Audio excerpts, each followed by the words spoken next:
welcome back to another episode of Out of the Blank Podcast. I'm here with Mr. Gary. It's a pleasure to have you. I'm not going to call you by your last name. We've had so many conversations at this point now. It's a pleasure to have you back on, my friend. Do you mind introducing yourself to everyone out there listening? Sure. Well, I appreciate another opportunity, Robbie, to talk about present research and things that have happened especially the last few years. But yeah, I'm a retired teacher in Minneapolis suburbs, and coincidentally, I taught at JFK Junior High School, which wasn't a plan. It just happened that way. I was already doing lots of research on JFK. So I would work JFK research even into a psychology class or a world history class. Students seem to appreciate. Parents used to come to me and say, instead of complaining about talking about JFK, they'd say, well, my kid is interested in history for the first time, so keep it up, talking about JFK. So anyway, I've been retired since 2012. Basically did some subbing after that, but the time I've spent here in Minneapolis now is about 35 years.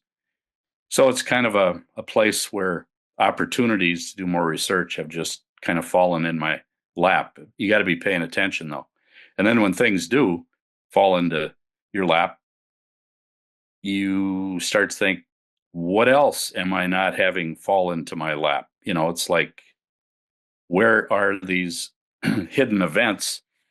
There must be many more than had been fortunate enough to start researching. And anyway, I can say more about some of those things too. But so I guess we have a a video done way back in 1995 by a local station. At the time, it was an NBC affiliate, I believe, WTCN, and then it morphed into a catchier call letter called KARE11, CARE 11, which works, as a feel-good sort of title. So this is, like you said, Robbie, about a 7-minute piece, and I'll just say that this is one of those things that I just happened to be watching the news that night back in 95. And the story comes up. Never heard of the guy, never heard of the situation at the INS in Washington, D.C. with Oswald's return. And so I called the station and said, what are the chances I could talk to this guy? Well, we'll check with his daughter and see if she's okay with that. She was okay with it, gave me the address. Happened to be about 15 miles from where I live. And I showed up. Both he and his wife were there, Morton, Melvin, Lavine. And by the time in this video, he looks more normal. When I got to him, sometime in the next 6 months to a year, he seemed to have deteriorated quite a bit. And physically, I think he was basically legally blind. But he told the same story that I had heard on the video that we're about to watch. And it was, he said a few things that aren't on the video that I'll mention after we watch it. Maybe we'll stop it at a couple of points just for clarification. So if you want to go ahead. Yeah, but before we hop into that, I mean, it's a good thing that you came across this out of luck, but at the same time, reach out to the person. When the RFK files just recently got released, I had reached out to Rosie Greer, didn't even think that he was still alive. And I got a polite response back from him, but he mentioned, yeah, he's older. He's 92 years old. He can't really, speak as well as be good on a public platform. I was like, dude, I don't either. I would love to talk to you at least on the phone or something. So I don't know. But again, a lot of these people, witnesses to the RFK assassination, are still alive. And the JFK assassination, a lot of people missed out on opportunities because we didn't have names. We didn't have files for this. I mean, the fact that you were able to find this guy, was it difficult? Did you have to go through a phone book? Did you have to? No, like I said, I just called the station and asked if the guy in this interview was approachable, and they said, "Well, we'll check with his daughter." I mean, they wasn't like they gave me the third degree or anything about who I was or anything, and they just got back shortly after and said, "Yeah, the daughter says it's okay for you to talk to him. Here's the address."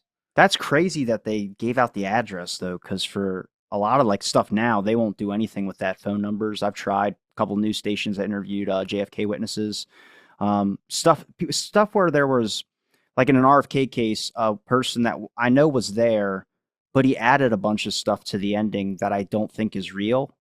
And if it is real, I want to know more.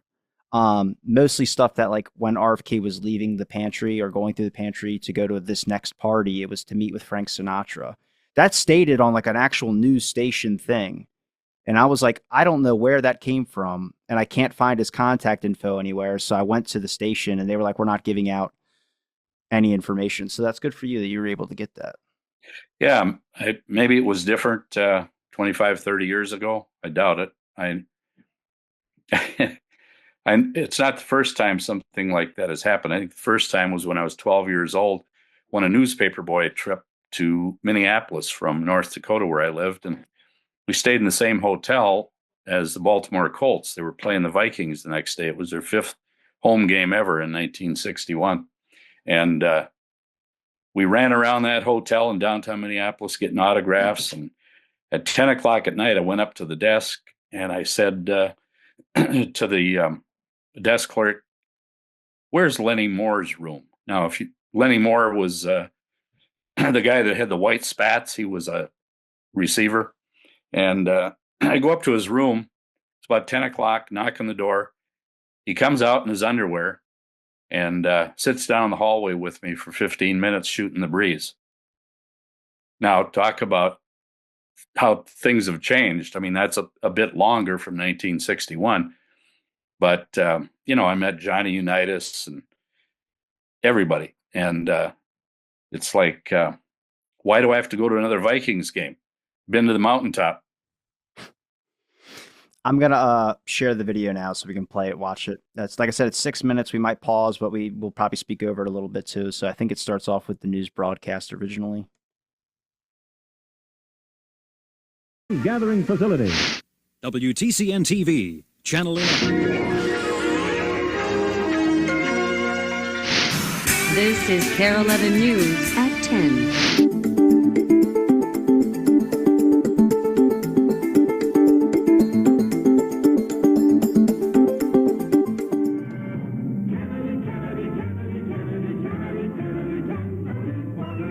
His campaign commercials reflect the innocence and idealism of the early 60s.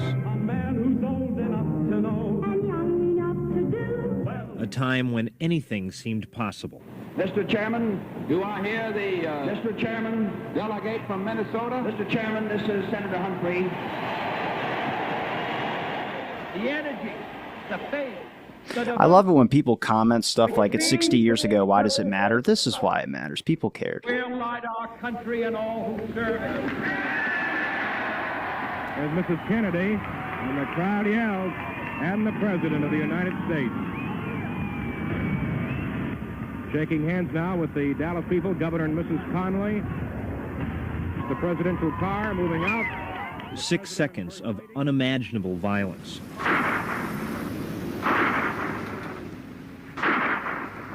And then time stands still. We have this from Washington. Government sources now confirm that President Kennedy is dead. But could this terrible tragedy have been avoided?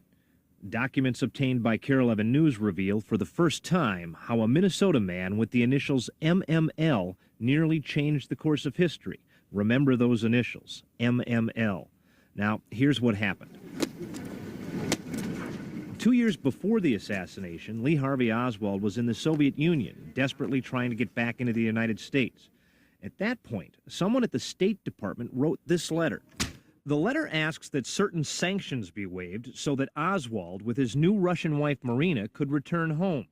Previous requests had been denied by the U.S. Immigration Service, denied by an officer with the initials MML. So who was this MML blocking Oswald's return? It was this man, Morton Melvin Lavine. I wanted him kept out of the United States, but there was enough there for me to think this man could be very dangerous. Lavine is 80 years old and retired now, living in Minnetonka. But as an immigration officer in Washington handling the would-be assassin's file, it was clear to Lavine Oswald meant trouble. What I did is I reviewed it, and I denied the request for a waiver of sanctions. And effectively, that should have kept Lee Harvey Oswald out of the United States. That's correct. In fact, a total of 4 separate times, Mort Lavine was asked to let Lee Harvey Oswald and his wife into this country. 4 times, Lavine refused. 2 years passed, and he thought the matter was over, until here in Dallas, the president was shy. We interrupt this program to bring you a special bulletin from Dallas, Texas. On the radio, on his way home from work, Lavine learned police had arrested Oswald for assassinating the president. And it was the next day that I contacted my supervisor to find out whether anyone had reversed my decision. And the answer was no, we had never reversed it. Unfortunately, that wasn't true. Under pressure from the State Department, and unbeknownst to Lavine, his boss, Robert Robinson, had indeed reversed Mort's decision. He waived the sanctions that kept Oswald out of the United States. We wanted to ask Robinson why, but he's 87 years old now, and his family says he's not up to answering our questions. But perhaps just as important, who was it at the State Department pressuring Robinson to waive sanctions in the first place? Well, according to this letter, it was a man named Michael Saplinski. Here, Saplinski's pictured with then-President Lyndon Johnson. We asked him why he helped Oswald into the country. Saplinski wrote back that it was a routine part of his job to assist American families with immigration issues. But Saplinski insists he does not have any recollection of intervening on behalf of Lee Harvey Oswald or his wife Marina. That's even though here's Saplinski's signature at the bottom of a letter asking for Oswald to be allowed back into the United States. No, I don't think anyone... Notice his name is spelled S-O in the video, but on the letter it's C-E-I-P-L-I-N-S-K-I. Yeah. So Michael's spelled weird too. Yeah, that's now he is a Polish emigre. That's why, though. Which could relate to the Michael spelling, but anyway. Well, keep playing it. Yeah. Well, to be allowed back into the United States. No, I don't think anybody would want to admit that they were in part responsible for getting Lee Harvey Oswald with his wife to the United States. United States District Court for the District. Minnesota's newly appointed federal judge John Thunheim knows as much about the Kennedy assassination as anyone. You may be seated. But even Judge Thunheim didn't know Mort Lavine's story about Lee Harvey Oswald until we told him. I don't know that it was looked at that closely. I think it's always been a fact of some curiosity about how he got back here quite easily along with his Soviet wife. Call to order this public hearing of the Assassination Records Review Board. Now, Thunheim says, he and other members of a special review board will take a careful look at the whole waiver of sanctions episode. Well, certainly the board's role in something like this is to do our best to find any additional records, any additional information that could shed light on this issue.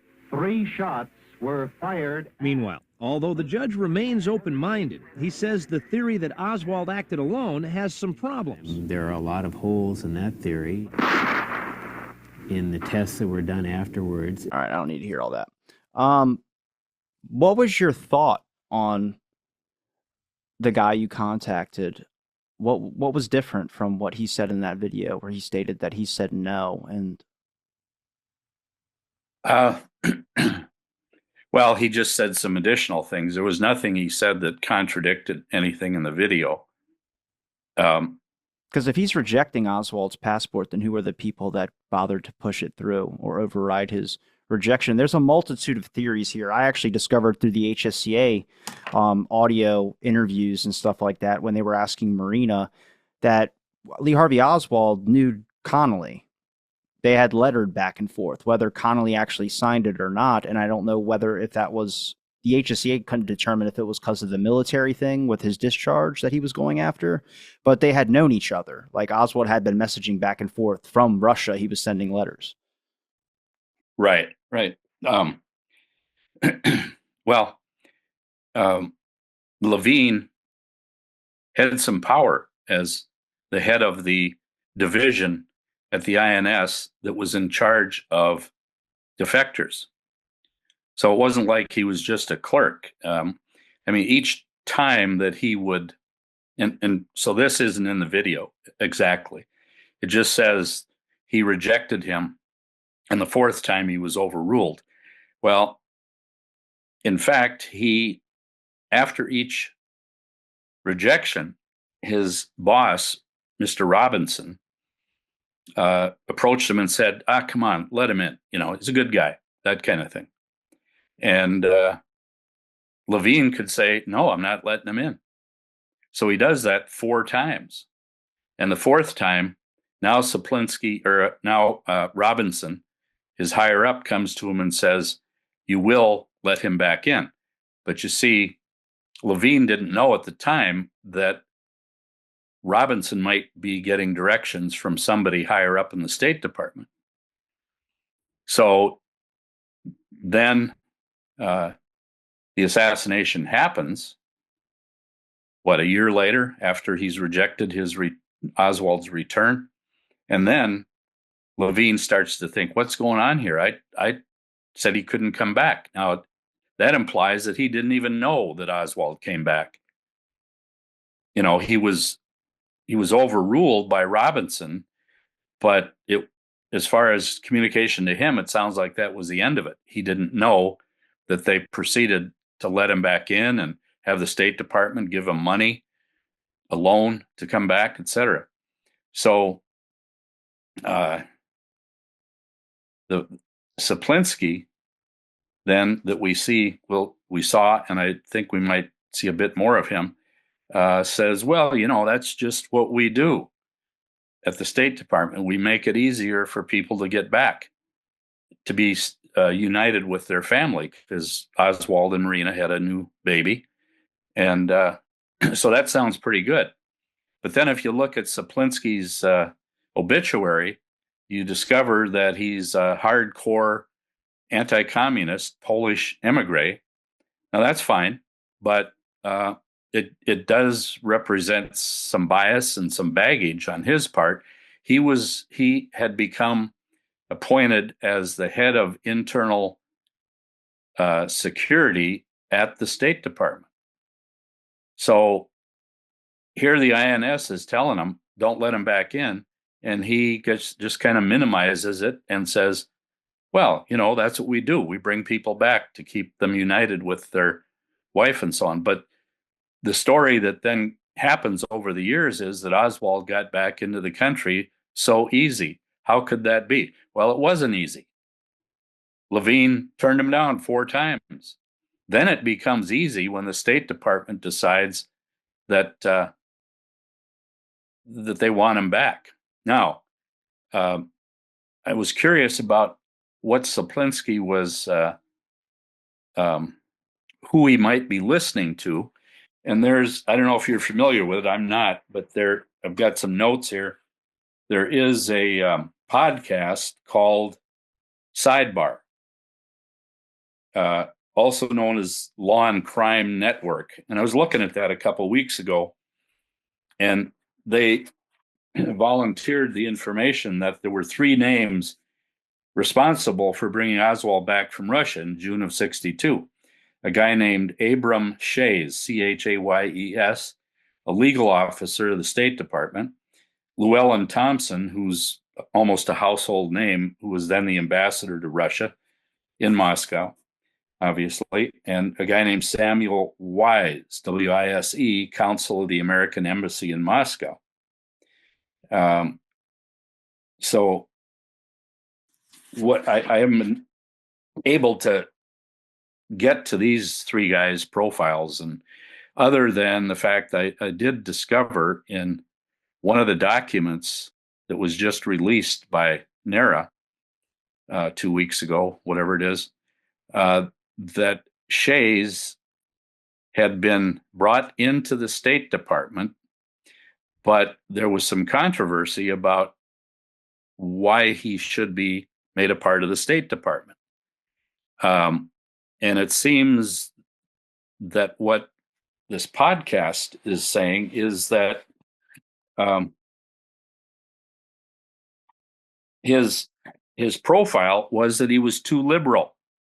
He was soft on communism. Well, I think that information was in a news story in a New York newspaper that it wasn't the New York Post, but it was something kind of conservative like the Post. And it's like, okay, they're trying to make him look like he's pro-communist, and yet he's allowed into the State Department. And, that's kind of neat that they found a way to implicate him in the assassination by overruling Lavine at INS. But, you got to ask, it's a newspaper story. How accurate could that be, especially if the reporters at that New York newspaper have some biases and want it to look like Oswald was involved with Cuba and Russia and the USSR in the planning of Kennedy's assassination. So I kind of take those comments in that newspaper story with a grain of salt that, we have all kinds of information that say that Oswald was not a communist. Yes, we have a videotape interview of him stating that he calls himself more of a Marxist. Marina Oswald was asked multiple times about her husband's ideology, political ideology. She could not state whether he was a communist or not, couldn't state whether he was a Marxist or not. Stated that he loved Kennedy, by the way, which is another thing that a lot of people don't really pay attention to. Richardson Pryor brought it up in the HSCA. He was like, if your husband loved Kennedy, why would he take a shot at him? It does not make sense. And this was a question she could not answer. She was shocked to even find out that her husband had done the action. But then we get to New Orleans. He's fighting with people that are Cubans, get into a fist fight on the street. And then in Russia, apparently he's associating with some Cuban students who can also speak Spanish, but at the same time speak Russian because they're there in Russia. So there's a lot of confusion. And I think Marina was asked multiple times if Lee had any Cuban friends by the HSCA. I can play that clip for you if you'd like. Yeah, we can do that after we get through this one. It's really convoluted. And my experience with Ernst Titovets, I spent 4 days with him in Dallas on the 50th anniversary. Just another one of those accidental sort of meetings. And, everything he said about Oswald, and I didn't really press him. I just let him talk because we sat together at various meetings. We were in the same hotel. Can you explain a little bit about his background? Because some people that are new aren't going to know who that is. Sure. Yeah. Ernst Titovets was 23 years old, as was Oswald in 1959 when the defection happened. And they started hanging out together because Titovets wanted to spend time with an English-speaking American and learn English. He was a student in neurology, and to this day, he's early 80s, I think. He's a research neurologist in Minsk, where Oswald spent his time at the radio factory. And I have no reason to doubt a lot of the things he said. He was very emotional. We were together 50 years to the hour at the Egyptian Lounge in North Dallas. And we had just come from the last part of the conference where he's sitting next to me. He says, that guy in the back of the room is selling my book for $60. That's ridiculous. take me back to the hotel. I had a rental car, and so we went back. It was 32 degrees all weekend in Dallas, so it was lucky we had a car because we were 6 blocks from the conference. We load up the all the books he has with him, which was, I don't know, 3-4 boxes. Haul him back to the hotel where the conference was, and he got in on the tail end of the conference as John Judge was summing everything up. And Titovets gets up to the podium and he says, "Folks, as soon as we're done here, go into the lobby, and I'm giving away my book, and I'll sign them." So he did, and he said, "This is my memorial to Lee Harvey Oswald, my best friend for those 3 years in Minsk." So then, when he finished giving away the books, we went up to the Egyptian lounge, and about, I don't know, it was probably 1 o'clock, which was very close to when Oswald was murdered. I think, maybe not. It was basically to the hour. And I'm walking around the main part of the restaurant, looking at all the celebrity pictures on the walls, and we had been eating on the bar side. And so he's sitting there very quietly. And I said to another guy with us, "What's going on with Ernst?" And neither of us knew. I walked over to him, sat down, and I said, "Ernst, it just dawned on me why this is the moment when Lee was murdered by Jack Ruby." And of course, we had made note, the manager showed us which booth Jack Ruby was usually sitting in when he was at the Egyptian lounge, and it was about 20 feet from where we were sitting. So here we were in our tourist mode, and he's 50 years to the hour, basically,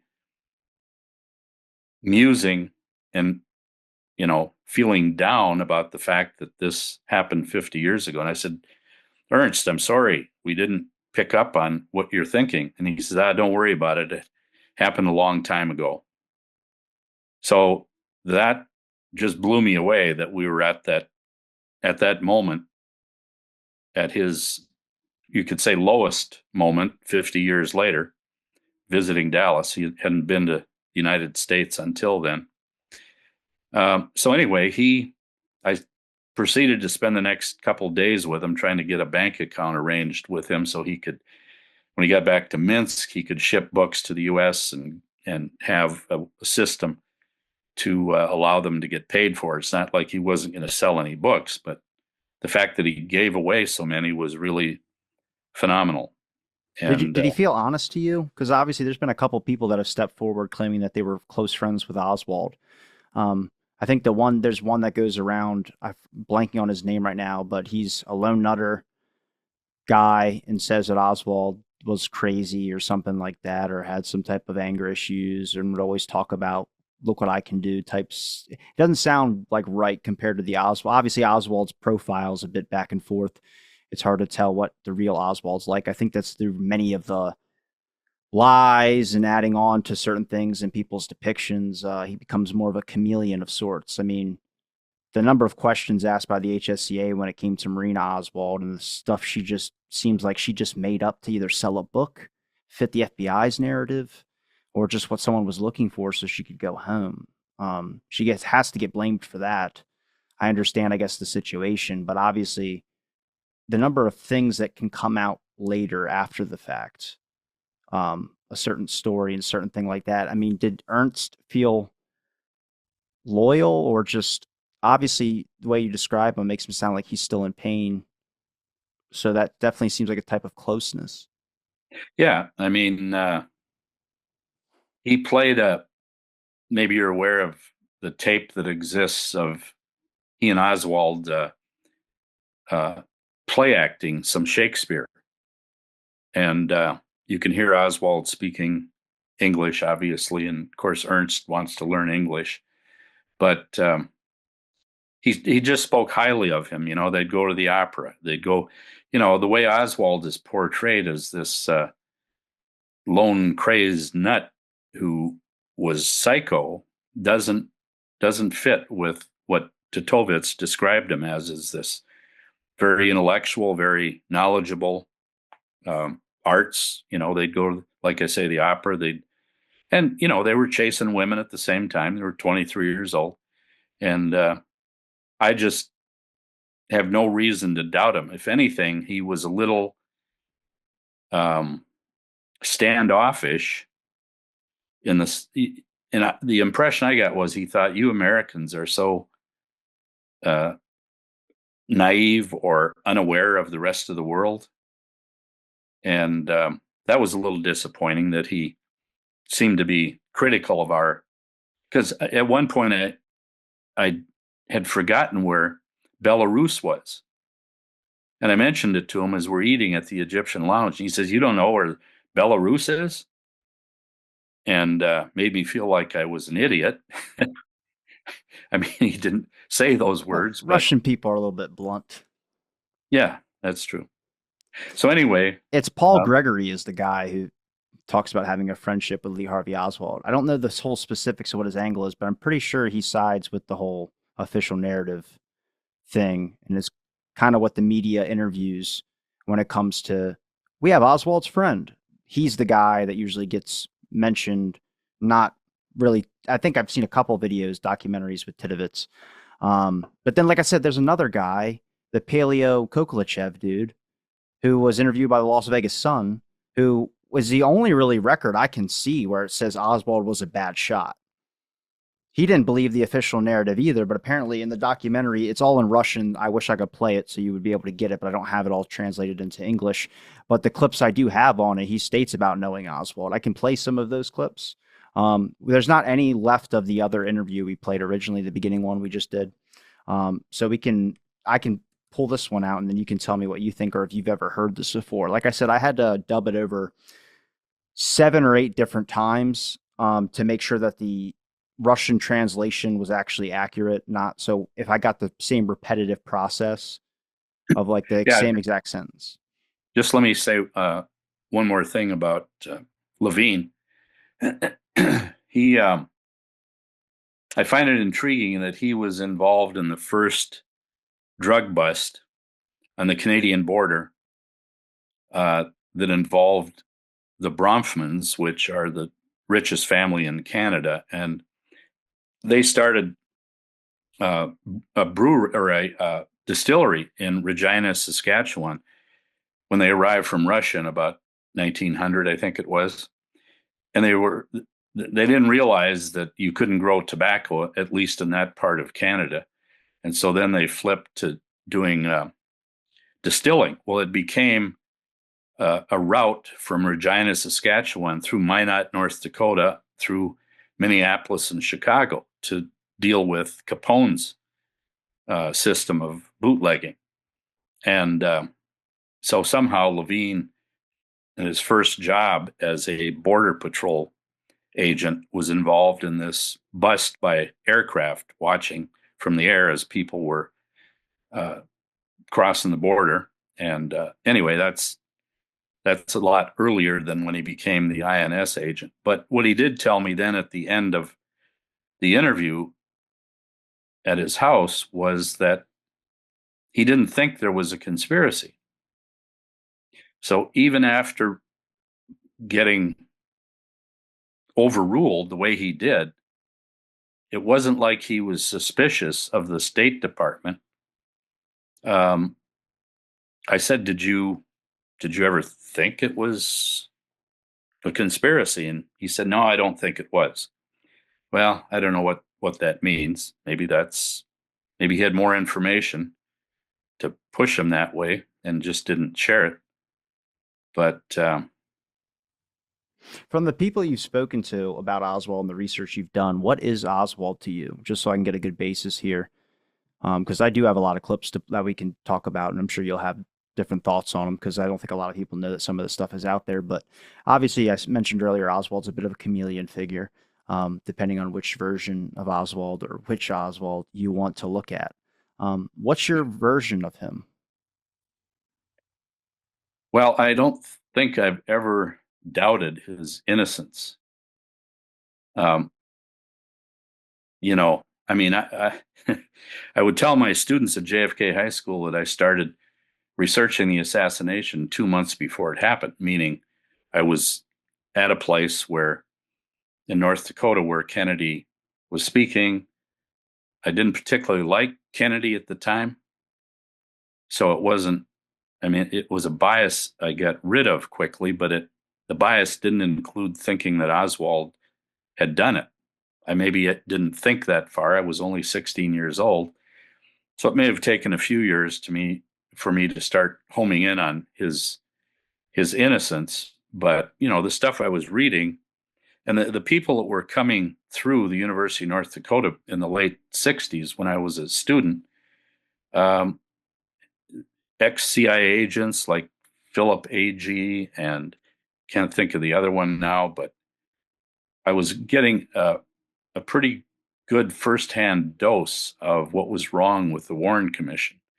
I mean, Dick Gregory, I can remember most clearly coming to UND and talking about how crooked the Warren Commission report was and so on. So I was very early able to connect with some of the early researchers. And so I've just always thought in terms of Oswald's innocence. Now, I have a friend who's a retired professor at the University of Minnesota. He, a year ago, did a book called Former People, which is an analysis of Khrushchev, Kennedy, and Oswald. And it's kind of a strange title, but he just emailed me a few days ago and said he's got another book that he just made available about Oswald as a kid in 1953 in Manhattan. And he tells me he mentioned the lingerie shop in Yorkville, which is on the Upper East Side of Manhattan. And I had talked to the guy that Marguerite worked for. And I was in New York for a conference. And during my downtime, I went up to Yorkville. I went to the lingerie shop where Marguerite worked. And the owner had told me that when Marguerite left, it was just kind of no big deal. She just had other things to do. She was moving away. Not sure if she made it clear it was Texas. And so anyway, my ex-prof friend at the University of Minnesota, he's convinced that what happened in 1953 in Manhattan with Oswald as a 15-year-old was the key to understanding how Oswald was created by the CIA. And this guy is brilliant, so I'm very excited to see what he comes up with. But anyway, I've just digested a continual amount of pro Oswald didn't do it material. And well, do you believe he was a good shot or a bad shot? Let me ask you a couple questions. Well, when I talked to Adrian Alba that sighted his rifle in New Orleans, and Alba said, I tried to get the scope straight. I tried to shim it. There was nothing I could do to fix it. He says, I put a sling on it, fashioned out of two belts, and so I had to rivet it together. So that doesn't sound like the gun that you see in pictures where there's factory type fastenings on the butt and then up on the upper part of the gun. And Alba said, this is the gun I worked on the summer of 63 was the same gun that they handed to me when I was interviewed by the Warren Commission. And it was the same gun. He said, they handed it to me and the bolt almost fell out but I knew how sloppy it was. And so I grabbed it in such a way that I wasn't just holding on by the bolt. And he couldn't hit the broadside of a barn with it, he said. So No, I don't. As we know, you can be classified as a sharpshooter in the military, but it doesn't mean a whole lot because there's higher categories of marksmanship. And I want to ask this because I spoke to a woman named Eileen Deneen, and if you know who that person is, she served on the HSCA. Looking at records, she was eventually taken off the HSCA. I got a hold of her on the phone and I contacted her through email, and she sent me this email. I'm sure you don't believe that a poor rifleman like Oswald could have made the perfect headshot attributed to him. Are you aware of the Elm Street Road sign in Dallas that has the ricochet bullet mark aligning with the Texas Book Depository building and where Kennedy's car was when the shot was made? Just curious. And I was like, I was reaching out to you to talk about your experience for the HSCA, the parts you looked at. My opinion does not matter, because it's true. It doesn't. I'm not going to go into the whole specifics of things. I'm strictly looking at the record, what the HSCA has put out, what we've learned that the Warren Commission exactly was not right about. That's a different question if you want to get into rifle specifics and stuff of that sort. But again, I don't know. Was Oswald a good shot? That's what I sent her. I said, I don't know. Was Oswald a good shot or not? Because I've got some people saying he wasn't and some things saying he was. So again, it's confusion here when it comes to if Oswald was a good shot or not. Now, the friend I mentioned in Russia, I'm going to play a clip of this. There's about 7 parts to it, each about a 1 minute long each. But it's Oswald's friend in Russia, and his name is Paleo Kokolichev. Now, I'll play some of it. Then we can kind of go through some of these clips. And you let me know if you think this is an accurate statement. I don't know what Ernst said to you, but this kind of goes along the lines of probably a more accurate depiction of what was going on with Oswald. Again, this is translated from a Russian documentary using an audio app I had to use, and I had to put it through a generator 7 or 8 different times. During this time in Minsk? I really did not have very many friends. I do recall one young man working with him. His name was Pavel Golovichov, and he was around our house quite a lot, and they spoke English.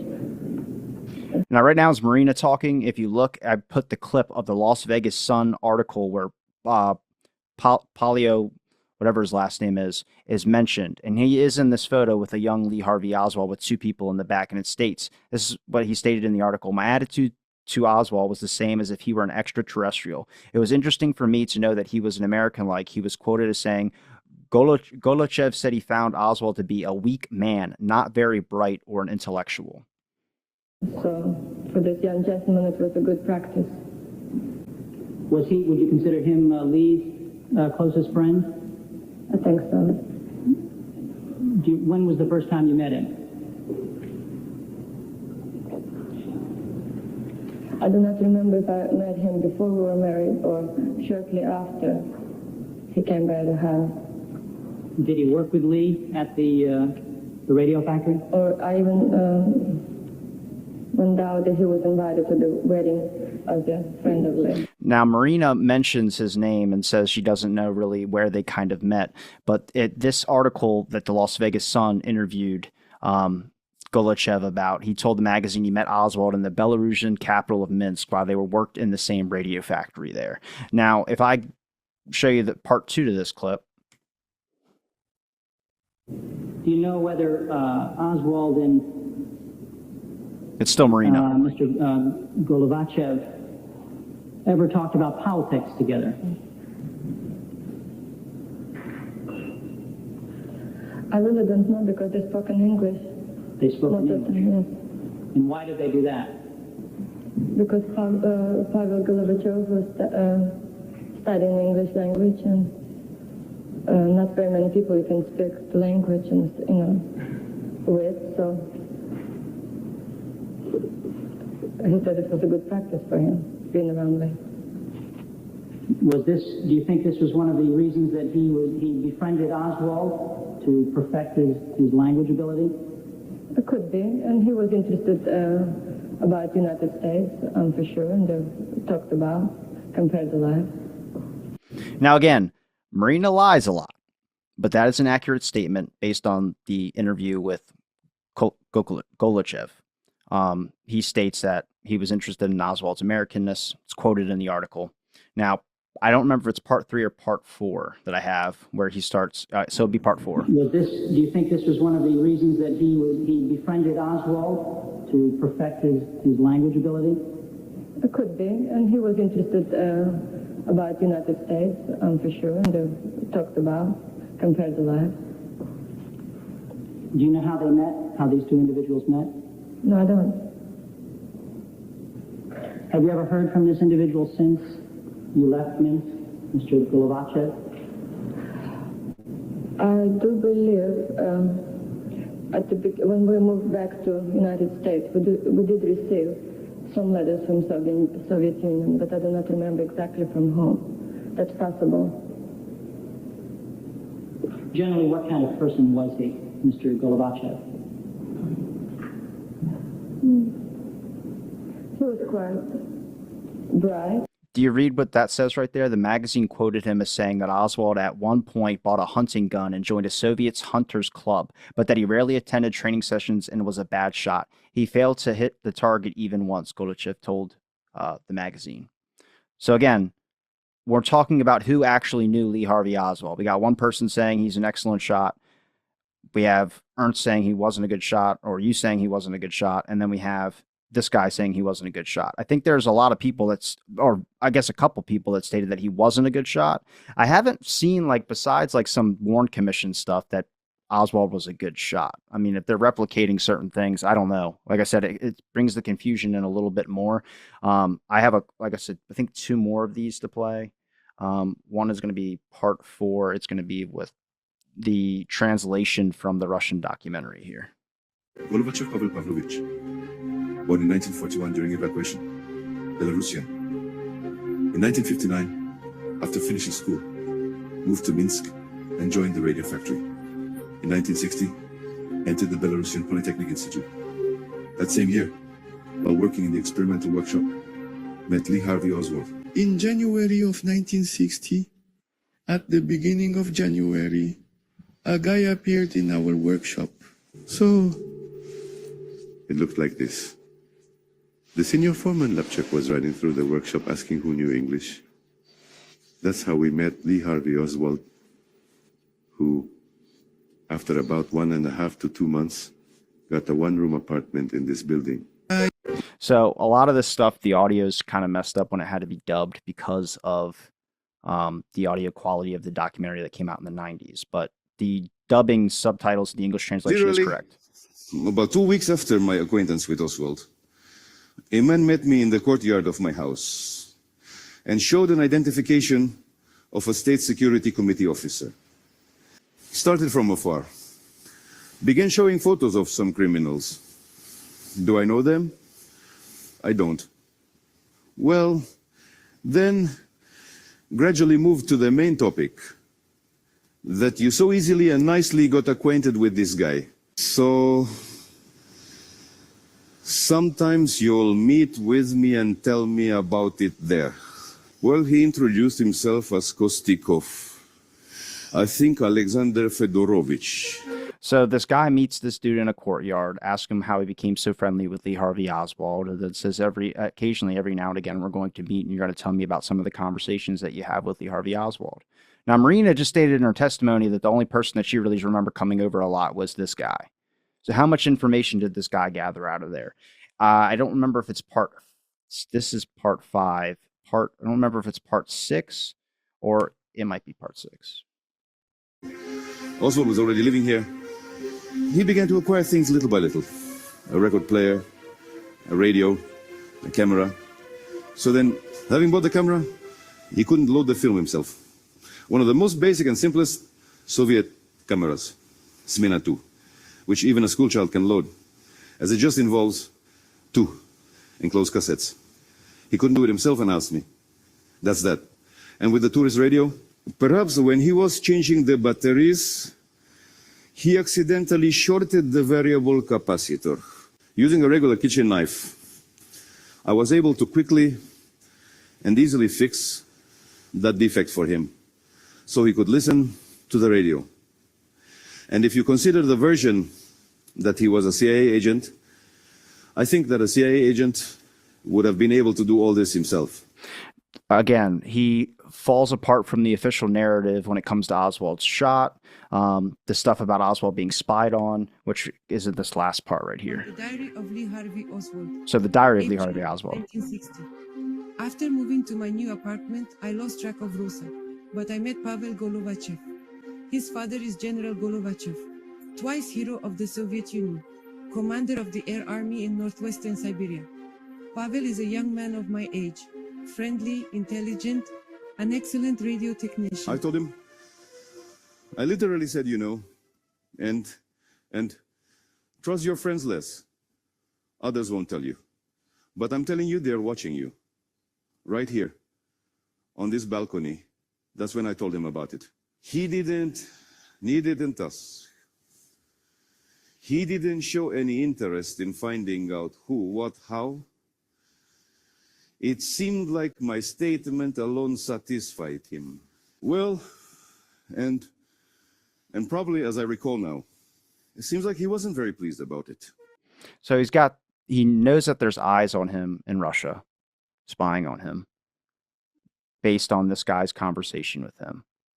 So again, what do you think about this? I mean, have you ever heard this interview before? Have you ever heard this guy ever come out before? He's mentioned, like I said, he's mentioned in Oswald's diary of being met with him. Marina mentions some of the HSCA testimony. There's no English interviews with the guy. There's no other interview besides one documentary in the 90s and then a Las Vegas Sun article that came out about him. But it seems like he didn't believe that Oswald was a CIA agent, but he also thought it was strange that there was a lot of surveillance and a lot of people were interested in this foreigner.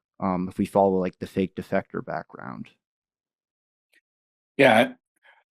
Excuse me. I'm not familiar with this. I think I've run across his name before, but never in terms of seeing these interviews. So, there's a bit of a contrast between him and Titovets's take, where Titovets, even playing the recording of Titovets and Oswald taking parts in a Shakespearean play in somebody's apartment. And, it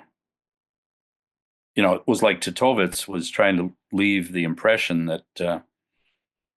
that Oswald was not how he is portrayed by the Warren Commission as a lone nut psychotic, like I said before.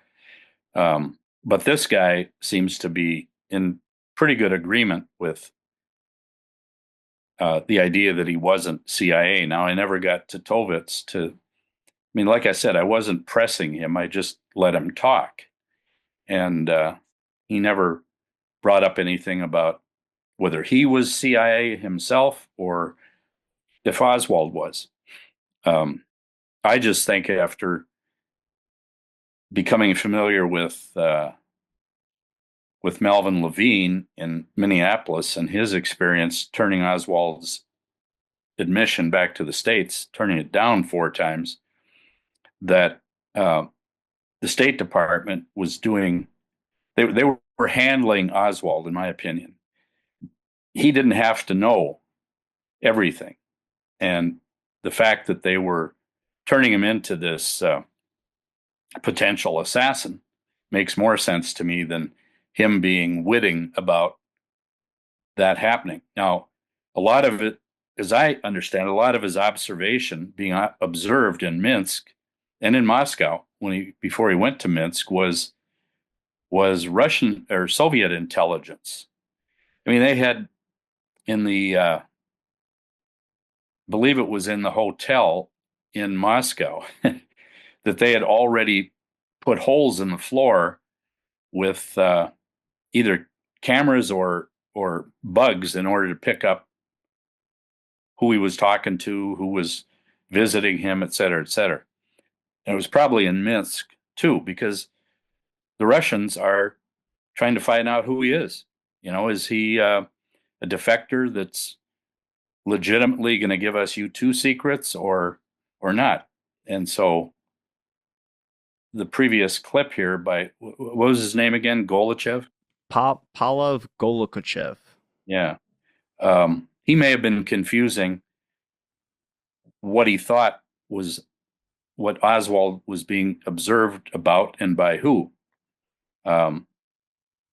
So there's that. Well, if he was being spied on, like he mentioned, Kostachev or Krustakov, whatever his name was, that identified himself as a Russian KGB officer, and there are files about that, about monitoring certain individuals that would come into the country. That would make sense that they were curious about why something about Oswald that peaked off the Russian Soviet Union. And then you have Marina Oswald in her book, Priscilla and Lee, that was mentioned by the HSCA, talked about a man at a platform while they were in Minsk waiting for a train that was watching them from afar. And then later couldn't recall saying that, but stated that and went into detail about it. It's written in Priscilla's book. Now, is that a lie from Priscilla? Because we know Priscilla has CIA connections, or she was CIA, if I'm not mistaken. Yeah, I think, well, she worked for the North American News Alliance, which was the same operation that framed or discovered Clinton's activities with the intern. And so North American News Alliance, also known as NANA, was who she was working for. But the first person to talk to him was Elaine Mosby, Mosby. And she got Snyder, I believe it was, at the embassy in Moscow to give her his room number, like within a day of his showing up at the embassy to defect. So she goes over and interviews him. And, you know, he says something to the effect, I became enamored of some Russian communist literature. And a lady in Yorkville in Manhattan gave me a book on Marx, and I started to study Marx at that point. Well, he's 15 years old. But Elaine Mosby, she makes a point of getting her interview to the desk by Monday morning to Alan Belmont, who was in charge of the assassination investigation for the FBI. Now, why she thought that that would be the most important destination for her interview, I'm not sure, but it kind of smells. And, you know, from that memo, there's a supposed typo that Oswald moves to NO, which is interpreted someplace as ND, or North Dakota, which is where I picked up the trail back in the 90s. And so Elaine Mosby eventually said, I mean, about a year ago, I got a call from the Fargo Forum newspaper, an investigative reporter, on the anniversary of the assassination. I guess it was just last November, and wanted me to talk about my experience. And, you know, I talked about the fact that this reference to ND might have been NO, but the fact that Alan Belmont was in charge of that memo, and if there was a frame going on of Oswald in Minnesota, North Dakota, Wisconsin, there's research on all those places, then what did Belmont have to do with it? Was he in a position to turn it into ND instead of NO? So when I went to the place in North Dakota, I got all kinds of input from people who knew about it. And so, you know, the Fargo Forum in the interview said that everybody in North Dakota upon the assassination in '63 was all uptight about North Dakota getting blamed somehow for Oswald's involvement in the assassination. And so Elaine Mosby actually chimed in 1963 to the Fargo Forum reporters saying, I'm sorry that NO was misinterpreted as ND. He said to me NO at the Metropole Hotel in Moscow. So there's that. And so you got both Mosby and Priscilla Johnson. You know, are they behaving as CIA assets, both working for the North American News Alliance? And, you know, why does Belmont get, I mean, yeah, he's in charge of the assassination within the FBI, but, you know, Mosby seems to be, you know, she set the folks at the Fargo Forum in North Dakota free from feeling like they were going to be somehow implicated in Oswald's presence in North Dakota. But when they interviewed me, they turned it into a front page story, continued on page 8, a full page of the information that I'd gathered in research over the years. And they were very sympathetic to the notion that there was a lot more going on in North Dakota than anybody had ever realized. And, you know, it may be a figment of everybody's imagination, but it's not like I didn't find people there that had spent time with Oswald in North Dakota, or who they thought was Oswald, to the point where the FBI showed up on December 23rd of 63, 2 days before Christmas. They show up in Stanley, North Dakota to find out more about Oswald. And I showed a top secret document to the county attorney sitting in front of him, and he was a friend of the mayor in this small town of 1,000 people. And the mayor had been interviewed by the FBI, and everybody would have known, especially the state's attorney, that the FBI had come to town on December 23rd of 63 to find out about Oswald. And he played dumb. He says, I know nothing. And I've got the FBI top secret document staring him in the face, and he just played dumb. So I'm just saying, between those interviews and what Alan Belmont and Elaine Mosby and Priscilla Johnson were involved in, I don't think the story has closure yet. And, you know, a lot of it's dead end trails now that we'll never know. Well, boiling it back to the main question of why Oswald returned to the United States, or how he was able to return to the United States, you believe, there's many different things, but you believe that he was being manipulated or moved around to return to the United States with the help of the CIA. I think that's the main official thing when it comes to Oswald. Right. But a lot of stuff, even with like the spying on, I've used Marina's testimony and tried to find the fact in her testimony. We know that this Gokulachev guy was a friend of Lee Oswald, or knew Lee Oswald. He states Oswald's being surveilled, that this person is coming to him. He's supposed to give information about meetings with Oswald. He tells Oswald he's being surveilled. Oswald seemed like he was aware of it, wasn't scared, wasn't threatened, wasn't anything like that. The idea was that they were afraid that Oswald was going to give some type of U-2 secrets to the Russians. Could that be a reason why he was being surveilled, and then be a reason why they needed to have him back? That's another theory of how Oswald was able to return with the money from the State Department, where he agreed to pay back as well too. But then you have things like, he's going to create an international incident in all these embassies. Was that a reason he did it? But what about the fact that Lee Harvey Oswald wrote John Connolly? And apparently had a few letters back and forth with John Connolly. Could that have been a favor to return back to the United States that John Connolly could have pulled? I mean, again, there's things that weren't investigated properly enough, or there wasn't answers or a conclusion where it's left any kind of reasonable weights into this. I mean, you can't explain why on the fact that when Oswald returned from Russia, he was interviewed twice by John Fain, who was the one who dropped him off the threat list. That was dropped, I think, a week before the assassination happened.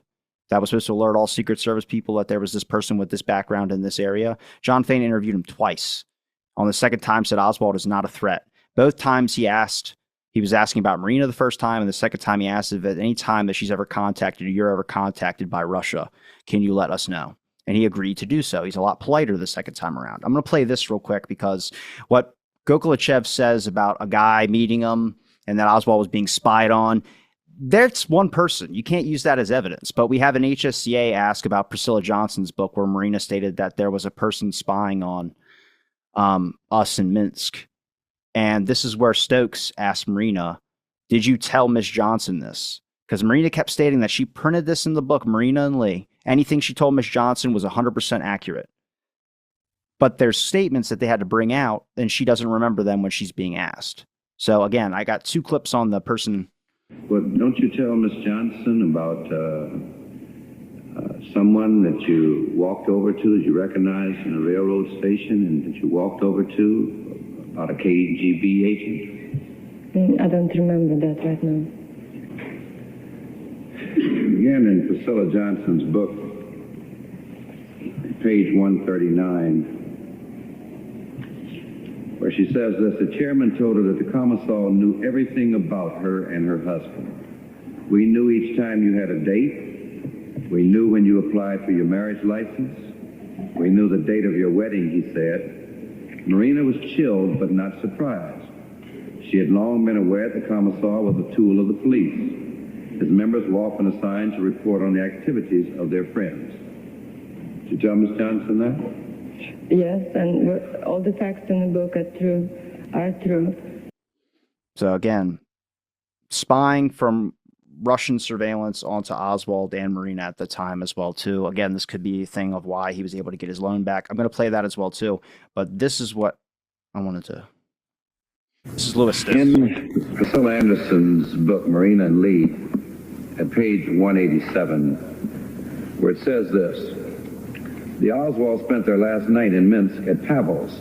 The next day, May 22 or 23, they board the train from Moscow.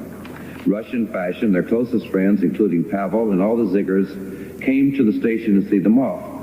But even there, they noticed that they were being watched by a man who was standing half-hidden behind a pillar. Listen in if you like. Eleonora Zigger practically spat in his face. We have no secrets here. Her sister Nita added, I simply loathe people who eavesdrop. Marina kept glancing anxiously around the station, looking for Ilya and Valya. Finally, she saw them standing way off by themselves in a corner. Their faces were forlorn, and they looked as if they were fearful of being seen by the KGB. So again, we have Polov's name mentioned again in that, where that confirms that there was obviously some type of association there. But again, it's in Marina and Lee book. Marina states on record that she doesn't recall saying that, but she says everything she told Priscilla Johnson is true. Is it possible that, again, it's some type of, I don't know, how would you explain that? Obviously, they're being surveilled by the KGB. I think that only gives the American government more interest in getting Oswald to return home in the fear that he might state something or it might become some type of issue. Because I think he became contacted, which we have evidence on, after he returned from Russia, and it was the whole John Thane thing. I will play that because I do have the clip on John Thane. It was done by a narrator friend of mine because I was digging through Warren Commission volumes and documents that they put in there, and I found this one with John Thane to be able to explain this guy and his interaction with Oswald. John Thane was an agent for the FBI who interviewed Oswald twice. Thane interviewed Oswald for 2 hours and never took any notes, but what he stated about his talk with Oswald, he was more focused into the fear that Marina would be contacted by the Soviet government, and he wanted Oswald to keep him informed on any messages from Russia to his wife. Thane explained that Oswald did not seem threatening and closed the case on Oswald, in which he stated, the assignment was to interview him and the case at the end of the interview with the information we obtained, the case was closed. The man had found a job, he was working. He was living in this duplex with his wife, and he was not a member of the Communist Party. The CIA and FBI were monitoring Oswald well before the assassination. He had gone to another country to defect, which put him on a security alert list, but after his case was closed by Thane, he was taken off that list. The Secret Service is given the list of names that could be potential threats to the president's safety, and Oswald was not on that list because Thane said this man was not a threat or communist. Okay, we have another person, an FBI agent, who took Oswald off the list, saying that Oswald was not a communist. This was a very big question, and it was very popularized. The issue is, at the time, and I'm going to ask you, when you started your research, did you know that Oswald had the loan department or State Department pay for his trip back? I don't think it was known at the time, at least as far as I know. I haven't seen a magazine that covered it. But obviously, in Oswald's thing where he's being carried through the Dallas police station when they're trying to yell, reporters are shouting questions at him, and he states like, I'm a patsy and stuff like that. He states that they got me because I lived in the Soviet Union. Like, that's why I'm being arrested right now. I think a lot of people know that he went to another country to defect, but I don't know if it was well public aware that his loan was paid for by the State Department, and he had to pay it back. Obviously, it becomes again a question the HSCA asked Marina. She didn't really have a clue. Yeah, I think I was aware of the loan probably in the 70s. It must have been in some researchers' material at that time. I was starting to pay more attention, like I said earlier, when I was in college, because I had had this experience, which was strange to be able to walk through security. And so by the time I'm 19 or 20 and I'm listening to Dick Gregory and Philip Agee and some of the Marchetti, I mean, I was toe-to-toe with these guys after they spoke, and I'm picking their brains about, of course, I can't remember a lot of that, but it had a big influence on me, and I'm sure at that time in the 70s, then I was aware of this loan and never did anything with it. Didn't mean anything to me other than, really, that's the element of truth. And Saplinsky's comment that the State Department goes out of their way to help people stay together. But then when you realize Saplinsky has baggage, I'm not saying Oswald is everything that Titovets told me that he was, this gentleman of sorts, because in Dallas, I went, to the house where the backyard photo is, and walked a block and a half or a block around the corner to where he and Marina moved. They moved all their stuff in a couple of shopping carts over to this duplex just around the corner. And as I walked by, this woman was out in front doing some lawn yard work. And I knew about this place that Oswald and Marina had moved to. And here was a woman there. And I approached her and I asked her what she knew. And she says, oh, yeah, I own this place. It's subsequently been torn down, I'd say 7-8 years ago. But it was a wooden frame little bungalow. Like I say, she lived in one apartment. Maria and Lee lived in the other one. She took me in and she said, yeah, there's the bathroom where she locked the door on Lee. She says, I would hear them screaming at each other a lot. And I think this was, at the point where he was accused of shooting at Walker. And so there's that. I mean, I don't have a totally innocent view of Oswald and who he was. Well, the HSCA asked those questions to Marina too, because the Walker shooting and then the JFK shooting did not make sense. Marina testified that it was a shock to her that Oswald was being accused and doesn't believe that Oswald would have shot at Kennedy still. She clearly stated that out of the many I don't knows she has. But the Walker thing, when she brought that up and they asked her what could have happened, I can play those too. She stated that he took a bus with the rifle, had it under a raincoat. And eventually the HSCA members were starting to get a laugh out of that. They're like, so the raincoat shooter takes the rifle on a bus and it doesn't make sense to them that what's going on. And they think that she might be conflating some things or something of that sort. But one thing here that we're mentioning when it comes to the loan is the question of how Lee Harvey Oswald paid back his loan. And this was asked by, I believe, Robert Edgar of the HSCA to Marina. Lee Harvey Oswald met you in Russia. You spent a little over a year together as married and then you came to the United States. He had a job and he was bringing home a paycheck. You were living fairly well off, at least for Russian standards at the time. How did you physically pay for your trip from Russia to the United States? Where did that money come from? As far as I know, Lee told me he borrowed from the American embassy. To the best of your recollection, he borrowed the money from the U.S. Embassy? That's what he told me.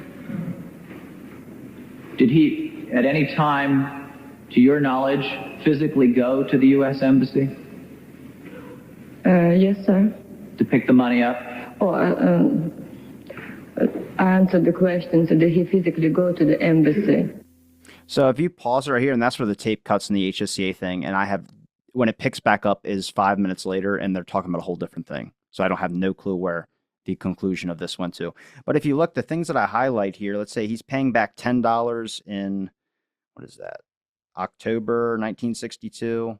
Then in November 1962, he's paying $10. Then we get to December when he returns and John Faines decides to interview him.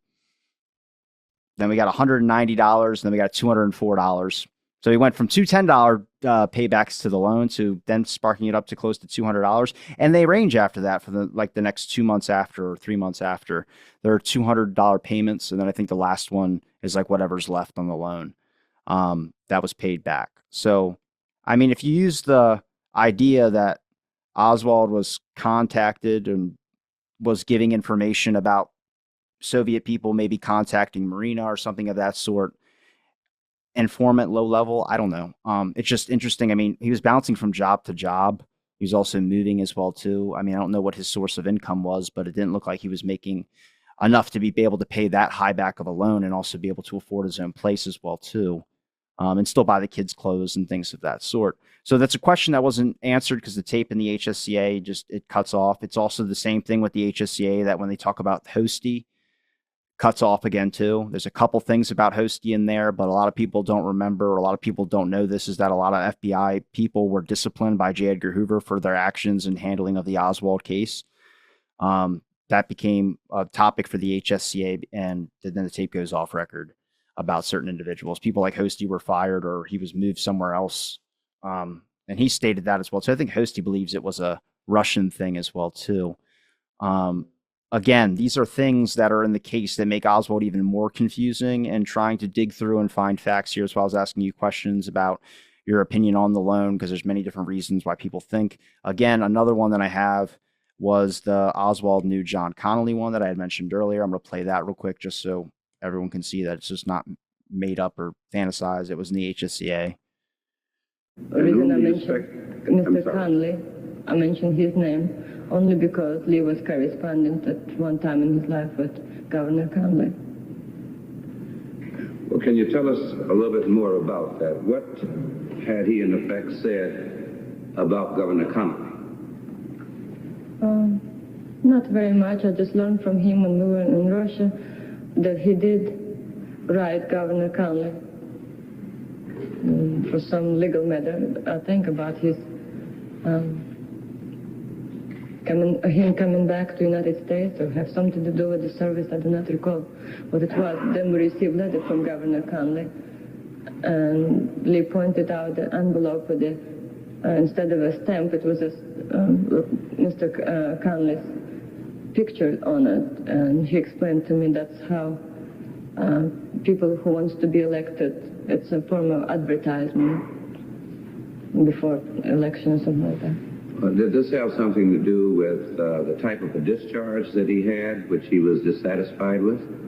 Well, at the time, I thought it was just a matter of getting entrance visa or permission to enter United States again. That's what I thought at the time. You see what I'm saying? It's confusing though, right? I mean, that's interesting for me to try to figure out why Oswald was able to gain such quick access or easy access back. And again, it took a couple of weeks. It wasn't like it was like instant. It took a little bit, obviously processing times and all that, but they were able to, I think, fly to New York is when they first arrived. They met with Robert Oswald, and Lee had been telling Marina that there was going to be a bunch of FBI reporters and stuff there, and a lot of people that are going to want to interview him, and it's going to like be a big scene. And then when he arrives, there's nobody, and he's kind of disappointed because he had been hyping it up to Marina that there was going to be this giant like breaking news story of man defects to Russia and then comes back to the United States. So again, this is like something that's interesting to me. Like, what was the main purpose? Could it have been a favor from Connolly? Could it have been about the discharge thing? It seems like the HSCA was very kind of focused on Connolly, the letters, and thinking Marina stated that she thought it was about entrance visa to the U.S. If, Oswald had lied to her and said, yeah, I'm talking to Connolly to gain entrance back to the United States, when he was hiding the fact that he was getting a loan because he didn't want to embarrass himself in front of his wife, which would be like the main, that makes sense. But he stated to her that, yeah, I got money from the embassy. I got money from the State Department to get my way back. He already told her that openly. So it's not, he wouldn't be lying to cover his masculinity or anything of that sort.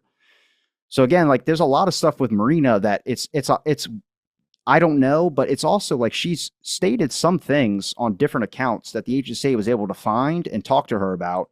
And whether she didn't recall it at the time, if you analyze it from whatever other info you could find from other sources and other things that are written in independent theories, it kind of confirms a lot of some of the stuff that she said, at least certain factors. I mean, we know that there was a contact with Connolly. So again, I don't know the whole why, who, what the purpose. I think it was just the State Department decided to pay for his trip back. But again, Connolly was close to LBJ. The clip we played in the beginning, the guy, Michael, who had spelled Michel, I think it was. Who's he talking to in the photo? Right. LBJ.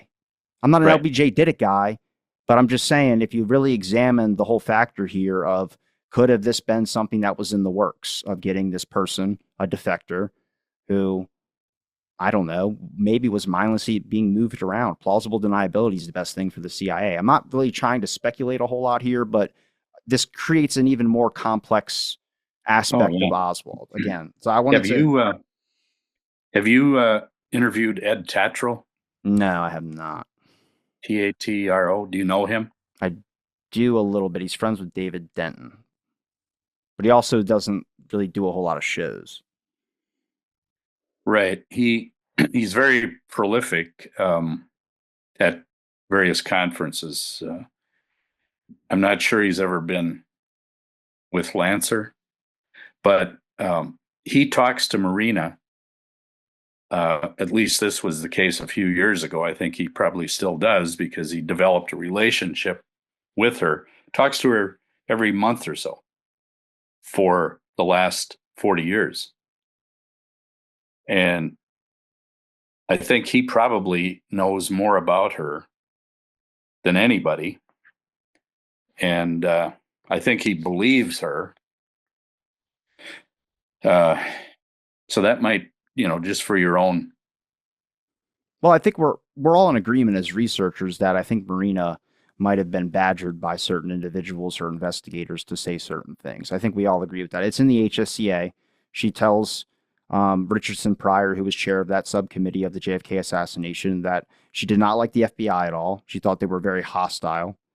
I think she said hostile, or they were very brutal. She used the word, one of those two. And then it was mentioned again when it was the actions of Lee Harvey Oswald mentioned as hostile or brutal. And they made her clarify on that because she had used it for the FBI. And then she's using it in a hitting scenario with Oswald hitting her.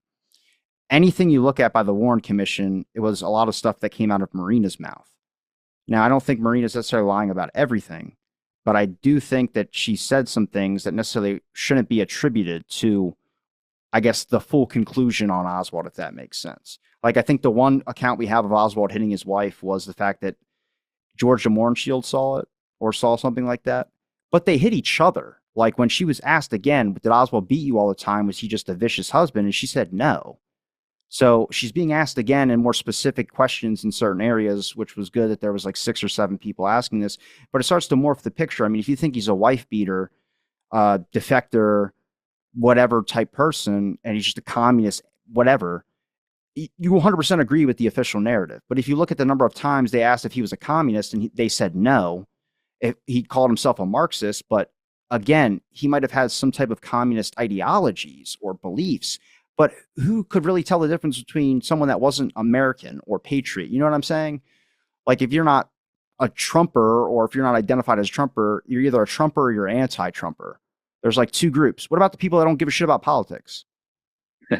Me, I don't care about politics. I don't care about Biden. I don't care about Trump at all. I don't care about any of it.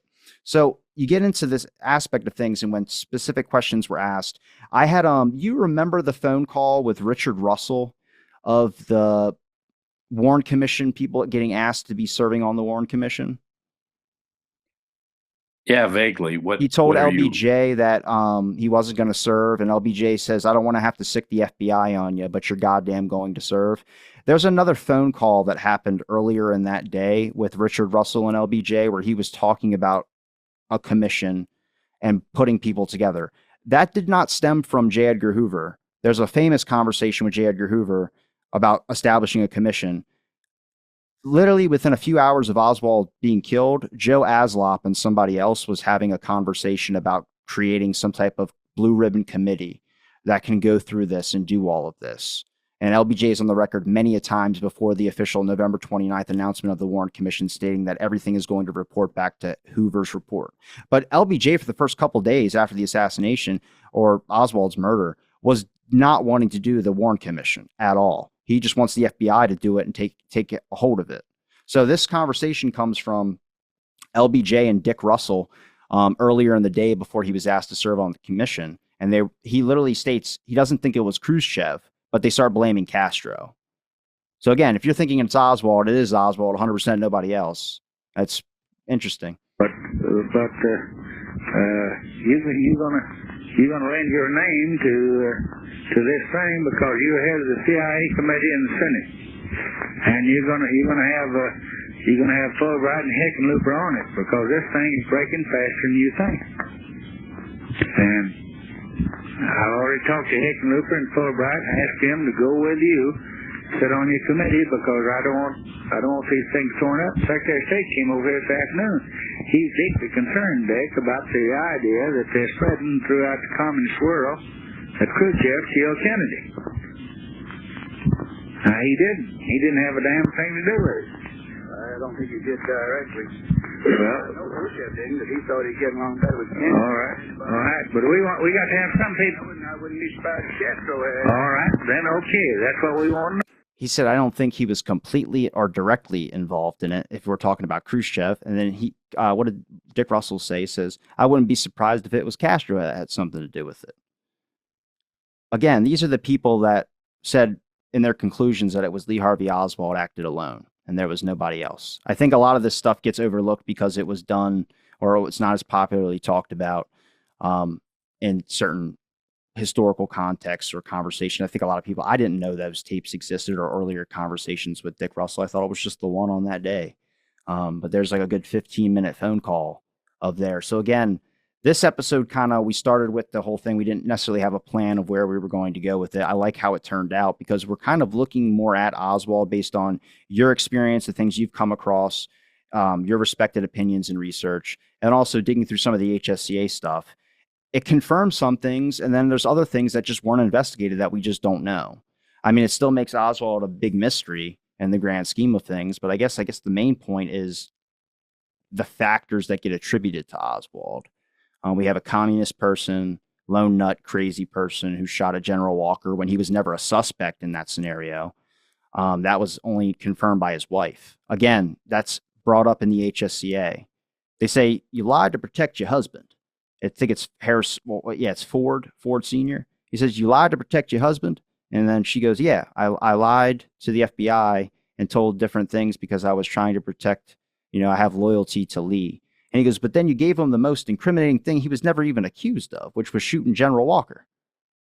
It didn't make sense. So again, you have these scenarios where we overlook the HSCA. I want everyone to go back into the HSCA and look at them a little bit deeper because they asked some important things, but that's a really big thing he asked. I think either Oswald shot at Walker or he didn't. He might have shot at Kennedy or he didn't. I don't think you can do both. And that just doesn't make sense. The political thing didn't make sense. Every member of the HSCA said it didn't make sense. Well, Yeah, I mean, even what is noticeable in the backyard photo in terms of confusing people. He's holding two newspapers. One is Trotskyite, the other is The Worker. Yeah, pro-Soviet paper. So either he doesn't know himself and he just ran across these two papers, but you don't just run across those papers and newspapers and then pose yourself with them. Well, how many photos were taken? That's the HSCA asked that, because we had two photos the Warren Commission used, and then a third one shows up later. So you have the rifle in one hand, the paper in one hand. Then you have, what is it, the rifle up, and then or something where he's got like he has the papers up and he's holding the rifle down, and then you have the rifle in the other hand and you have the papers up in the different hand. If you're a person shooting a gun and you have great marksmanship, if I hand you a rifle, you're going to put it in the hand that you shoot with. You're going to put it in the one that your main dominant hand. It's going to feel comfortable for you if you've held a gun before.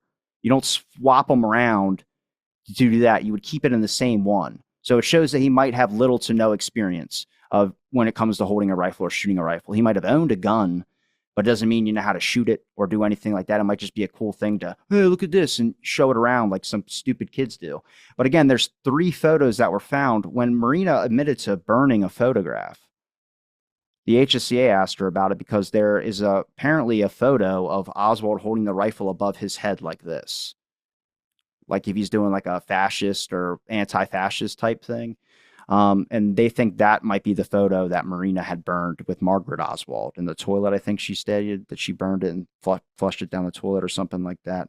But they asked her because apparently the writing on the back of the photograph was one of the biggest things.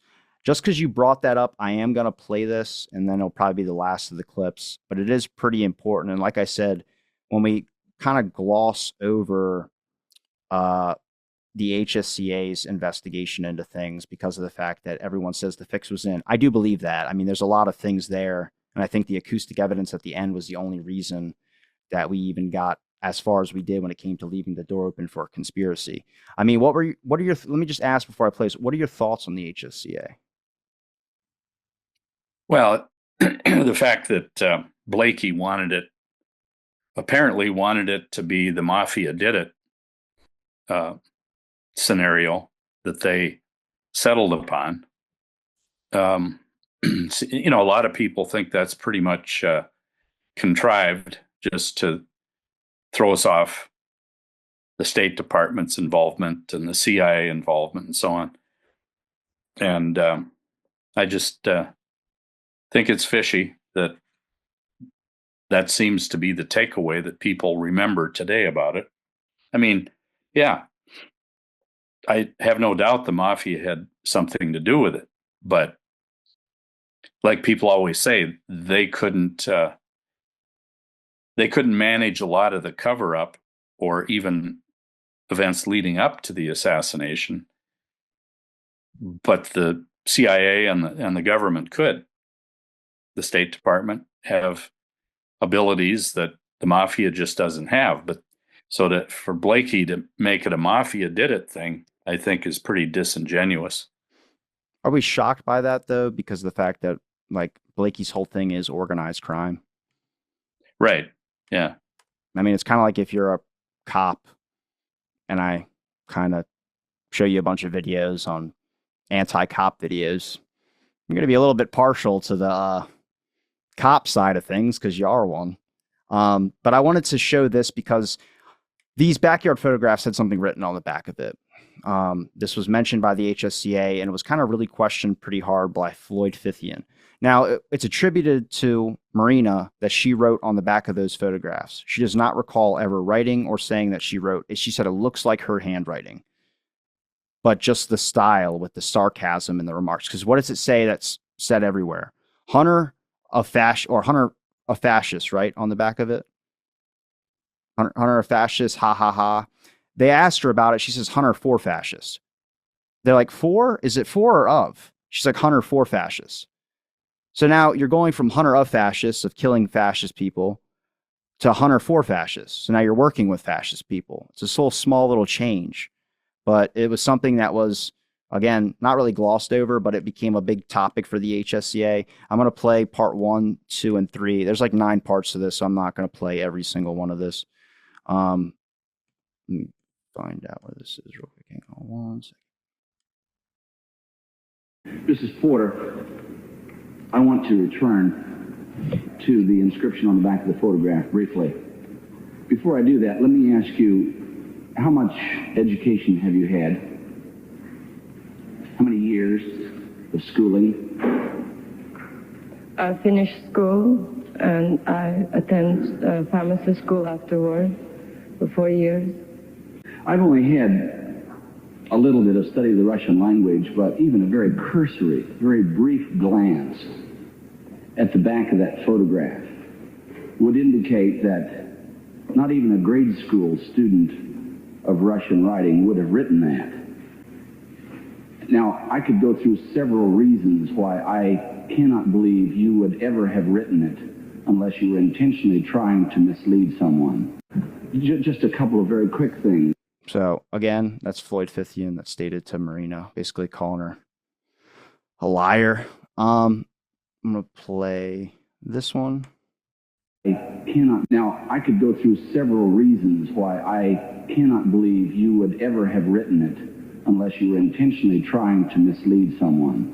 Differences between the Russian T or T in the Ohotnik as compared to the fascistany are clearly either written by someone who doesn't know Russian, or the two words are written by different people. Because in that sequence of an internal T, you would simply not make the English M with the crossbar over it in one case and turn around and use the English T in fascistany. The 3 A's in ha ha ha do not match. The F in the fascistany is written in a very unusual manner with the loops on the F at the top of the cross staff and so on. Can't you testify to this committee that you did not indeed write that on that photograph? As I told you, I mean, I'm just very puzzled, and I'm. Well, if it's so definitive that she wrote on it, why can't she state that if she did it or not? That's the thing. Can't you testify to this committee that you did not indeed write that on that photograph? As I told you, I mean, I'm just very puzzled, and I'm just as curious as you are. But we will get later today to discussing the handwriting of it. I am simply asking you, cannot you at this point specifically testify to this committee that that is not your writing? Yesterday I was thinking, after I left this room, I was thinking exactly the same thing as you did, or that had been written by very old person, because sometimes people with the age, they don't have such a good grip, or a child. Anyone trained in Russian schools after 1930 or 35 would not have been trained with the bar over the M to make the Russian T. And there's just a number of other items of calligraphy and handwriting. And I'm not a handwriting expert, but all I'm saying is you can testify to this. I cannot claim this is my handwriting. She was very happy to tell the Warren Commission. She can't do it to the HSCA. Can't claim it at all. Again, we get to the whole motive of why Marina sunk Oswald's guilt. And here we go. I knew man very well, but whatever portion of his life that I share with him, I came to a conclusion that, or not conclusion, but at least I do not believe that he will trust and confine in someone. I'm sorry, I didn't hear your last statement there. You didn't. I do not believe that he will confine in somebody. He wasn't that open of a person. Is what you're telling the committee? Only from what I know. I understand that. As what you're telling the committee that as a result of having lived with this man for 4 years. I don't believe it was that long. Well, 3 years, whatever the period of time was there. That you knew him well, knew him better probably than any other human being. I don't know. And that as a result of your knowledge of him, is it on that basis in which you draw the conclusion? Yes, sir. So again, like I said, not playing that. a lot of confusing things with Lee Harvey Oswald. I think that are new for anyone new listening to the JFK assassination or just wanting to know interesting things about it. I think that will be interesting for them to look at some of that. Feel free to go back and look at some of those clips. But yeah, I would just say, in terms of the backyard photo, and I think I've talked about this in a previous interview with you. A guy named Edward K. Thompson, was the person in charge of the photos, backyard photos, the Z film. And he pretty much escapes attention of everybody. I never see him referred to. And yet I was able to find him dead in New York, but I interviewed his wife for 6 hours. And, here was a guy that was hired by Henry Luce at Life magazine to micromanage 600 consecutive issues of Life magazine. And so they buy the film basically the day after the assassination for, the price varies, 150 grand or so at the time. Well, he sits on that film for 12 years, and along with Henry Luce and so on. But Ed Thompson was hired by Luce in 1939 to take his photo skills and do whatever you do at a magazine to make photos attractive. Well, he was a master compositor. When Oswald said, "That's not me, that's my head on somebody else's body," here you have Edward K. Thompson, who's in possession of the backyard photo that the Warren Commission wants to look at. And Rankin, the chief counsel for the Warren Commission, has to ask Thompson like 4 times, "I want the original photo." And Thompson just ignores him till finally in probably March of 1964, Rankin says, "If you don't have that photo to me by 4:30 on a week from now, there's going to be hell to pay." I've seen the memo. My words, hell to pay. And so when Ed Thompson finally coughs up the original backyard photo or photos, but apparently there was one original photo that Rankin was more interested in. And Thompson says, "Well, here it is. Just realize that I touched up the photo around Oswald's leg, around his shoulder, the butt of the rifle, and I think even a couple other spots." Well, people will just say, well, that's what Life magazine does. They touch up photographs so they're presentable, in this case, for the cover of the magazine. So I suspect that Ed Thompson, who, by the way, is officed right next to his boss, Henry Luce, and Jim Wagenvord. Have you run across James Wagenvord is his name? Yeah. Did you interview him? No, but I have a clip on him. Yeah, good. He was the one that put out the photos originally out of frame, the Z film, to make it look like the head went forward instead of backward. Yeah, and he was in charge of all the photos at Life magazine to be distributed to the foreign press of Oswald. And he told me that he was getting packets or folders of Oswald photos during the week before the assassination. And that he actually had duplicates in his apartment, and his apartment was broken into and they were stolen. He lost everything, but he was trying to make sure that this stuff wasn't lost. And at any rate, he was called to Thompson's office one day, and Dulles, not John Foster, but his brother. What's his first name? Alan was in the office, and Thompson says, cut Alan a check for $3,000. Well, he'd already been fired by Kennedy, right? And Wagenvord says, normally it would take 3-4 days to get a payment to somebody that we owed money to. Here I did it immediately in the next couple hours, if that.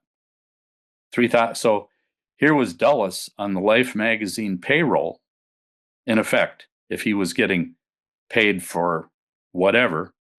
And Thompson is the one that is the person that's making the payments. I mean, Thompson is in the thick of it from the beginning. And he even makes the comment in his autobiography that Henry Luce believes in fascism, defined as successful businessmen becoming our leaders. That because they have succeeded in business, they must have the talents. Well, you look at the present situation, and it seems that has been carried on in the philosophies of a lot of politicians. But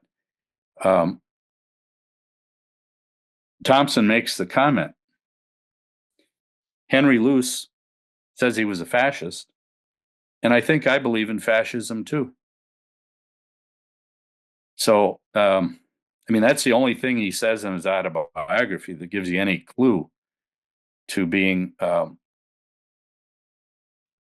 part of the group that wants to get rid of Kennedy. But his wife, who I interviewed for 6 hours, did not say anything to implicate him except giving me a video, which I've talked about before, of his retirement party at Life in about 1990. And there's 3 shots superimposed on the tape. And I turned to her and I said, what was that? She says, I don't know. She was there. And my understanding of that is that Life magazine was memorializing their employee, Edward K. Thompson, because he was instrumental in keeping the scenario at 3 shots. You use your photos, you use whatever to make sure that the public buys the 3-shot scenario. And she let me take the tape with the 3 shots on it. I've still got it, of course. Played it at a conference in Dallas. And it's also in the journal, The Fourth Decade, from the 90s. But, there's a lot more to the manipulation of the backyard photos than, you've done a great job in putting together these clips in terms of what was going on there, in terms of who was handling them. And it was only because the guy that worked in the photo production company in Dallas or in New York that gave us the copies of the Zapruder film, his story is that Life magazine handed off the Z film to the head of this photo company, and he decided to keep a copy for himself, which eventually made its way into the national consciousness. Anyway, I just think that between Wagenvord and his handling of the all the backyard photos and Mr. Thompson being privy to all of it and being a master compositor and having Rankin badger him about getting the photo to him, there's a lot of speculation there, but there's a lot of circumstantial evidence that seems to be implicating Life magazine. I said that to Jefferson Morley, and he said, "Well, that's ridiculous." Basically, he said it's ridiculous to think that Life magazine was a front for the CIA or the State Department or whatever. Well, I don't think it's ridiculous. I think it, considering what we know about Operation Mockingbird and the implanting of journalists in our media, makes sense to me that there's more to it than just coincidence. I'm with you on that. I'm going to wrap it, though, because we've been doing this for 2 hours, Gary. We got to take a little bit of a time out at the end of here at the episode. But Gary, seriously, thank you so much for giving me the time to be able to talk about the whole swath of things that we just did about the HSCA, Oswald, Friends of Oswald, a little bit about Life magazine, and the backyard photographs. I know we didn't have necessarily a topic going into this besides that one interview, but I thought we could have a good discussion. And it's been a while. You haven't been on the show in a while. Thought we could get your opinion on some things. Is there a place where people can find your links? I can link the stuff from the previous episodes you've been on, and I recommend people out there listening go and check out some of Gary's previous episodes as well, too. They've all been good. Yeah, of course, you've put a lot of it on YouTube, and Dealey Plaza UK has some stuff. But, if you just do Severson Oswald, it all pretty much comes up as a Google search. And not one of them is under 2 hours. So, yes, I am. I'll make sure I link those in there. Again, Gary, thank you again for giving me the time. Hope to do a panel discussion or something with you in the future when it comes to certain things. And thank you, everybody, for listening to this episode of Out of the Blanket. Stay tuned for our next episode.